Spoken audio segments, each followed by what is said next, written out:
राहीन मी 3-3 वेळेस तुमच्याकडे घेऊन येईन किंवा तुम्हाला घरपोच सर्व्हिस द्यावं लागेल. त्याच्या अगोदरच मला चांगली मशीन द्या.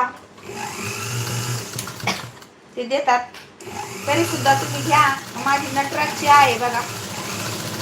शिलाई कामासाठी तुम्ही सेपरेट मशीन घ्या. पिको फॉलच्या मशीनवर शिलाई काम करू नका.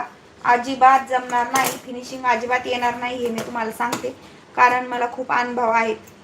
जेव्हा मी नवीन क्लास करत होते का गीताताई, तेव्हा मला पिको फॉलची सिंगल एकच मशीन होती आणि त्यावरतीच ब्लाऊज शिवायचे आणि त्यावरतीच पिको फॉल करायचा.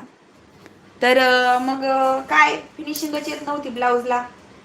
छान ब्लाऊज शिकले, पूर्ण गल्लीचे ब्लाऊज फ्रीमध्ये शिवून दिले, पण गल्लीतले कोणाचेच ब्लाऊज माझ्याकडे येत नव्हते. तर बाहेरच्या कॉलमचे ब्लाऊज माझ्याकडे शिवायला यायला लागले, चालू झाले. तर मग काय झालं, फिनिशिंग अजिबात येत नव्हती. पिको फॉलची मशीन खाली कपडा वडायची, अजिबात त्याला फिनिशिंग दिसत नव्हती आणि इतकी परेशान व्हायची